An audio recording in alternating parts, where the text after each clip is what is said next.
more like Elsa with the short hair. And I didn't even notice that.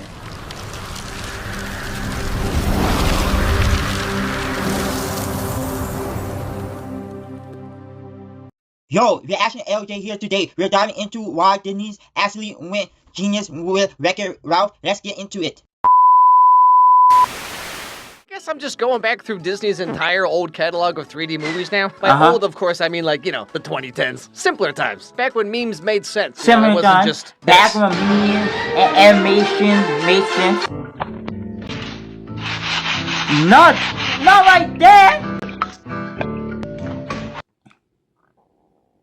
That ain't make no sense. So back in 2012, right before the world ended, we got Wreck-It Ralph, which I seem to recall we did got Wreck-It Ralph at the time. Like the book of Ready Player One had just come out in 2011, so the world. One thing is, Ready Player One essay. What type of book is that? Is that a book copying like Wreck-It Ralph franchise, or is it something dealing with Wreck-It Ralph or something with that? I was exactly ready for an onslaught of horrendously on-the-nose, obnoxiously cringe video game references. I was using voice commands to operate the image analysis software. As I did this, it reminded me of a... It said, I was eating some corn chips at the time, so I was using voice command to operate the image analysis software. Is to define the end of the wrapper and center the image on my display. As I did this, it reminded me of scenes in Blade Runner where Han Solo's character... Guys, it's from the 80s. At this school, the only real weapons were words, so I'd become skilled at wielding them. I made a big entrance when I arrived in my flying DeLorean, which I'd obtained by completing a Back to the Future quest on planet Zemeckis. This book sold like millions of copies, by the way. Apparently, the idea of what would become Wreck-It Ralph had been bouncing around Disney since like the 1980s, and it took like 25 years, but here we are. But still, having now done videos on Tango, Big Hero 6, Zootopia, Moana, like it was only a matter of time before I ended up here. A Disney movie about video games. I'm sure this definitely holds up. Come along, kids, let's take a walk.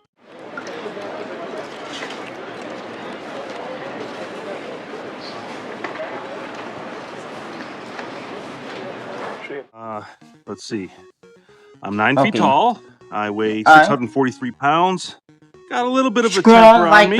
So this is our main character, Ralph, Wreck-It. He's a video game villain whose entire purpose for existing is to destroy take something that's perfectly fine and completely ruin it. So he's a project manager. But after 30 years of doing the same thing every day, he starts to wonder, like, maybe there's more to life, you know? You see, Ralph is jealous of... Hey, I want to blame Wreck-It Ralph and he want to like switch up his style of things, because after 30 years of doing the same thing every time, I'll be like, dang, I want something new. I don't want to keep on doing the same thing over and over and be the same type of person. A certain young strapping Fix-It Felix Jr. from the hit video game Fix-It Felix Jr. Thing is, fixing is the name of the game. But I want to know something.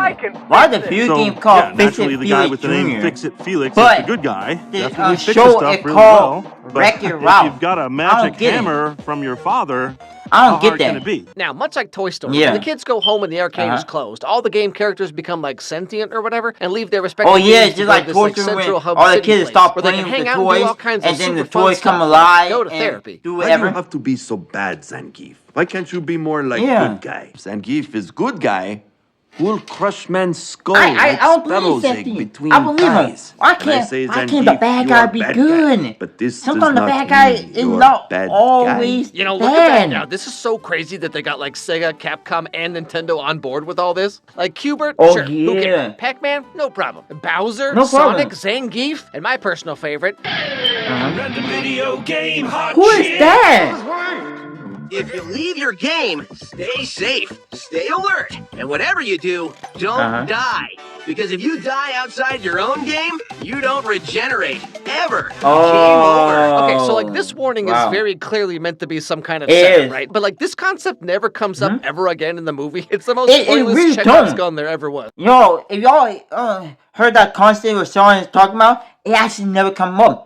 Because Sean is taking right, like, if you die out your game, you can't really regenerate back into your own game. Or draft of the story or something like that. Because as we'll see later, no one cares about this. Also, slight tangent, but like the way they shift from 3D to pixel art and back, like this is so ahead of its time. Like, of course, Mario Odyssey would do this many years later, but like for 2012, this is such a creative visual design choice, like especially for Disney of all companies. They used to be so fun. Like they took crazy risks back then. Now everyone's just punching their time card at the old slot. Did they actually take like the highest risk of things? They're having a party was it something different? Pac-Man. They invented Pac-Man. Part of the game. Chasing dot Pac-Man part of the game, and y'all allowed him so like I said, Ralph, the dude who wrecks things, crazy. is kind of getting sick of everyone thinking that he's just Ralph, the dude who wrecks things. So he heads up to a party that everyone's throwing for Felix. But of course, no one actually wants Ralph there. Alex Myers of Disney characters. Crash everything, destroy everything. Here then like, might be a lot happier if you put him up here with everyone else. I'm the one who's going to destroy Felix everything. Needs to be on the roof knowing because I'm he's not about going to to get be his one medal. destroying everything. How about we just take that medal and give it to Ralph for once? Would that be the end of the world, Gene? Also, I'm sorry, going back to what I was saying about visual design, okay? The mixing of different frame rates here, this is something I feel like Disney would never do today. Like, they are not this clever anymore. But whatever. Anyway, so here's where we get to the main setup of the movie. Ralph is currently going through his 14-year-old girl phase, you know? This family stinks. No one understands me. Why can't my mom sell me into one direction? Now, when a hero like Fix-It Felix, for example, wins the game, they get this special medal. And Ralph makes a deal with the mayor of the only building in town that if he can get a hero medal, then he'll be allowed to hang out with everyone else. Only good guys win medals. Ralph thought if he actually won a medal, people will respect him and people will think that he won the good guy. He's not a villain anymore. So that was Ralph undone, but it didn't turn out the way he wanted it to turn out. And you, sir, are no good guy. I could be a good guy if I wanted to, and I could win a medal. You're just the bad guy who wrecks the building. No, Yeah, you know, say it's just like white people see black people. White people think black people are always a criminal, and not all black people are like that. But white people gonna say, nah. If you're black, you're gonna be that stereotype. And that's what they doing. They stereotyping Ralph. Like, Ralph gonna be a villain his whole life. Same kind of thing happened to me in high school back in like the early 2000s. Oh yeah, whatever, Jessica. I'm gonna go down to the mall right now and buy a pair of jeans from American Eagle. We'll see who's laughing then. I'm gonna show them all. Say something different instead of that. Oh, what's that? You're already dating your coworker from Sam Goody, who's 26 and coming to pick you up after school. Coworker wouldn't but be somehow that I'm the terrible, weirdo. right? And so Ralph immediately runs off and joins the most dangerous, deadly game in the arcade, Hero's Duty. Before they hatch. Oh no, something coming out of their bottom! He only joined that because he thought it would be easier for him to actually get a medal from them. But he didn't realize how hard it's going to be. Tickle fight stop now. See, like, this is what I was talking about earlier, where the movie goes, like, well out of its way to tell us, if you die outside your own game, you die for real. But then, like, no one actually seems to care about. Yeah.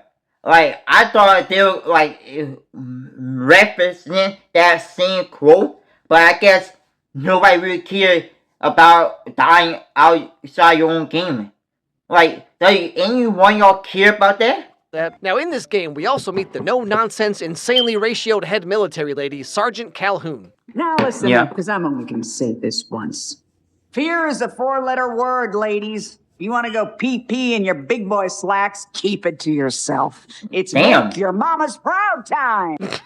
I'm sorry, it's just like, you know, like, this is supposed to be this, like, super over-the-top video game tough girl character or whatever, but then Stranger Things Season 5 literally has this exact character, but, like, they're actually really serious about it. What a dumb season this was. Anyway, so long story short, Ralph makes his way up the bug tower and claims the hero medal, being rewarded for doing literally nothing. Like I said, project manager. He actually didn't do nothing. He didn't even kill most of the bugs. To bestow upon you the medal of finally doing that thing you've been putting off for like 6 months that only actually took 20 minutes to do.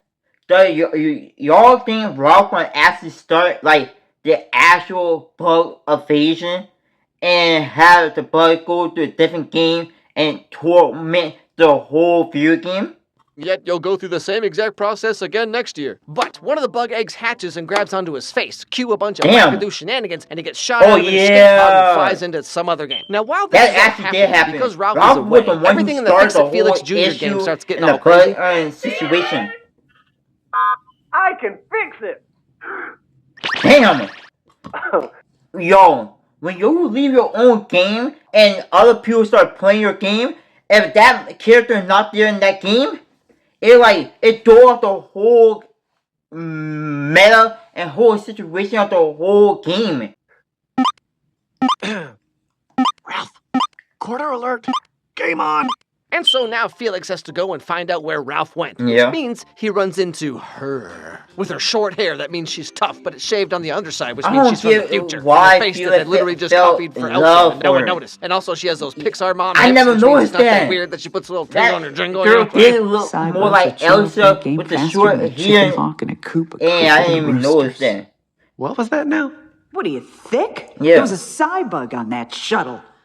Now, she goes on to explain to Felix that because one of the bugs escaped, it's going to lay a bunch of eggs. And if they don't stop this from happening, an infinite amount of bugs are going to spawn and destroy, like, every game in the arcade. And, you know, for such a dire set of circumstances, it's kind of weird that this almost... is a bunch of bugs going to destroy that main game that they got to. So, let's say if they got to your game, that one bug going to go and destroy everything in that game. They're going to come and destroy every other game after destroying that one game. It's just like, oh yeah, there's like bugs or whatever. Yeah. Sheepers, is she always this intense? It's not her fault. She's programmed with the most tragic backstory ever. She asked Jason to the Sadie Hawkins dance, and he said yes. But then that night, he slow danced with Rachel F., even though she said that Calhoun had dumb hair back in like 8th grade. And that's when Calhoun knew that she was born to wear really thick eyeliner in a war zone for some reason. Anyway, so Felix and Calhoun set off to find the missing bug. While this is all going on, Ralph is stuck inside this game called Sugar Rush, which is like a kart racing game all about candy and stuff. And while he's trying to get his medal to the top of this like candy cane tree thing or whatever, Ralph meets a certain little someone. Racing cars. Hello. Oh, made out of man. You scared me, kid. What's your name? Ralph. That's right. Hey, are you a hobo? No. Go home. What's that? I didn't hear you. Your breath is so bad it made my ears numb. Oh, wow, a cute but sassy old girl character. What a crazy idea. I sure hope this doesn't go on to become every girl character in every movie for the next 10 years. So this girl's name is Vanellope, and she takes Ralph's medal so she can enter the race. The game is set up in a way that there's like a preliminary race to decide who the 9 characters are going to be that the humans can then choose from in the arcade. That for the mutton fudge. Stay sweet. Adora Beazle Winter Pop. Izaki. Snow Anna Rainbow. Ramses Flugger Butter. Water butter? Now we come to find out that this Vanellope is actually a glitch in the game, and everyone else is scared to death because she's different. When I started watching this, I never realized Ralph why is with her for stealing his medal. If she wins the race, then she'll get the medal back. So it's in his best interest now to like help her do that. Pot goes to the winning racer. The heck is this movie about? Also, he sees how the other kids treat her when they make fun of her, they destroy the cart that she made by hand, and he's like, hey, okay, sure, she might be really annoying and incredibly unfunny and therefore perfectly casted, but this is a step too far. Yeah, he so realized the other that girls away, but then he still has to deal with this little stomach ulcer of a person. How dare you insult heroes duty, you little gutter snipe. I earned that medal. You better get it back for me. Toot sweet, sister. Well, unless you've got a go-kart hidden in the fat folds of your neck, I can't help you. So they build her a new cart, and Ralph helps her learn how to drive because she's like 4 years old. And you know, there's something kind of hilarious about how Ralph is a copy of Donkey Kong, but then Donkey Kong Bonanza is literally just ripping off of this movie. Like Donkey Kong punches and destroys everything. Like the little girl riding on his back. Like you know what I mean? Anyway, so while this is all happening, we keep cutting back to Felix and Calhoun on their very important side story that I almost completely forgot about. Definitely gotta get the reference from Donkey Kong and video game. That's quicksand. Quicksand? I can't hop. I'm hopless. Stop moving, you're making us sink faster. Get a hold of yourself. And that was the moment something strange awoke inside young Felix that would change his internet search history forever. Now, right before they set off to have Vanellope join the race, King Candy, the ruler of whatever this place is, comes to give Ralph his medal back, and he explains why he and everyone else are so set on not letting Vanellope join the race. Sad as it is, Vanellope cannot be allowed to race. Why are you people so against her? I'm Why not so against her. I'm trying to protect her. So, like, because she's a glitch, if she wins, everyone will think that the game is broken, and then they all might get deleted when the game gets shut down. So now Ralph has his medal, and things kind of make him some sense. So Ralph has no choice but to betray his new friend for the greater good, even though the guy who runs the arcade could just reboot the game himself. But no. You see, we need some dramatic tension, okay? Let me go. No, you listen to me. You know what's going to happen when the players see you glitching? They're going to think the game's broken. I don't care, you're a liar! Yo, you better care, because if your game goes out of order, you go down with a ship. No, please, Ralph! But so, with medal in hand, Ralph goes back to his own game. Ralph didn't really understand the reason why Penelope became a glitch. All you worry about with that medal. That's all you worry about. You didn't worry about what made her a glitch, who wanted her to be a glitch, and who wanted to take her out. He be the hero, the cool kid in school, and everyone's gonna see his new Hollister hoodie, and all the girls are definitely gonna stop throwing up in their mouths a little bit whenever he has to hug. But since he's been gone for so long, like when he gets back home, there's basically nothing left. Never let it be said that I'm not a man of my word. Okay. The place is yours, Ralph. Enjoy. Wow. Just tired of living alone in the garbage. Well, now you can live alone in the penthouse. That's right, everybody. The moral of the story is not Ralph's fault. Right? Ralph is feeling the same issue that black people felt years and years ago before we even had our freedom. Because Ralph felt like he was getting treated poorly, and he wasn't getting the treatment and the friendship and the fame that Felix got. Story I felt why Ralph felt like that. Okay, you should just learn to accept how things are. If you want a better, more fulfilling life, you're bad, actually, okay? What, you gonna ruin the status quo just like that? Think of the shareholders. Ralph ruined the status of Felix and the status of them. I don't blame them. I don't blame Ralph for feeling the way he feels. And so, with literally nothing else to do anyway, Ralph makes his way back to Sugar Rush. You know, when this movie came out, I was living in Japan, and the Japanese title for this movie... I just realized, Ralph realized that Penelope isn't really like a glitch on purpose, right? Because if she was a glitch, then why is her face on the side of Sugar Rush? Explain that. Sugar Rush, so screw you, Ralph. Anyway, he runs back to find Vanellope because he kind of starts to think that maybe he doesn't quite have the whole story, you know? Hey, cough drop. Yeah, he realized he don't got the whole story actually. Why is her picture on the side of the game for real, or he didn't really actually got the picture together. Delete her code? So that's why she's a glitch. Yeah. That's right, everybody. Not only was it King Candy himself who turned Vanellope into a glitch in the first place, but also... Why? He's been mind-controlling everyone the whole time. And so Ralph finds Felix and they team up to save the day. Felix fixes the cart, Vanellope finally joins the race, and as this weird little depressed guy explains to us, if she finishes the race, the game will be reset and she will no longer be glitched. But then during the race, the king tries to stop her, and we finally find out what's really going on here. Right. No! Let me go! I'm not letting you undo all my hard work! Hard work? No way! What the? Hard work? Who are you? I'm Turbo! So this is kind of explained to us a little bit earlier in the movie as like a very throwaway kind of thing. But many years ago, Turbo was the main character of the first racing game in the arcade. Turbo Time was by far the most popular game. In Turbo... Turbo-tastic! Well, he loved the attention. Turbo-tastic! New game! All right! Boy, was he jealous. Now, turns out Turbo entered this game and reprogrammed it so that he would be in charge. So what I'm hearing is Turbo game got disconnected and canceled, and then he came to Sugar Rush after everybody started not loving his game. Then he went to Sugar Rush, and then he tried to take out Penelope and become the main character of Sugar Rush instead of Penelope, because he was jealous that Penelope was getting all the attention and fame than him. And damn. For some reason, was to try and remove Vanellope, and in so doing, she became Divergent. Which I feel like kind of has nothing to do with the movie as a whole, you know? Like the really movie's about Ralph not wanting to be a bad guy, but then the villain is talking about how he doesn't want to be replaced by, like, Gen Z kids or whatever. And, like, Turbo, the villain, is only in the movie for maybe, like, 4 minutes, and, like, these two plot threads have nothing... The crazy thing about it is, why the field game called Fix It Feeling, then we get to Ralph's story of being treated poorly, and then go to...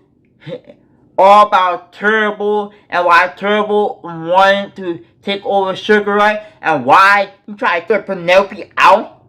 Investment in whatever this dude's all about. I really don't. I don't know. Let's say Ralph met Turbo earlier in the movie, understand Turbo the was emotional like, actually, villains side are more of the important whole than heroes show. because no one wants to play a game with no challenge or whatever, right? That at least would tie into like the actual, you know, hero's journey that Ralph is going on. But as the movie is now, this dude just kind of shows up for a couple minutes at the very end for basically no reason. Also, this happens. Oh yeah, I forgot. The bugs.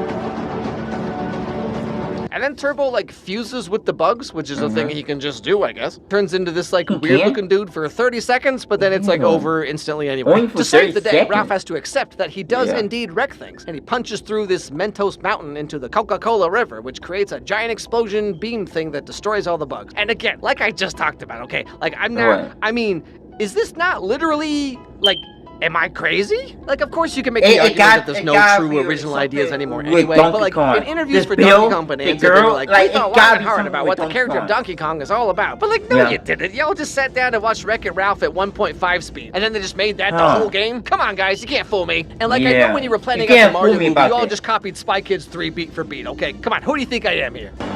Hold on. So, yeah, I just realized, y'all copied the character Ralph just like Donkey Kong, and then y'all copy the whole Sugar Rush, the video game, from Spy Kids, the racing one. But I just realized that Disney sometimes do be taking influence from other Disney shows and switch them up to amplify the other shows that's similar. You just gotta pay attention to it.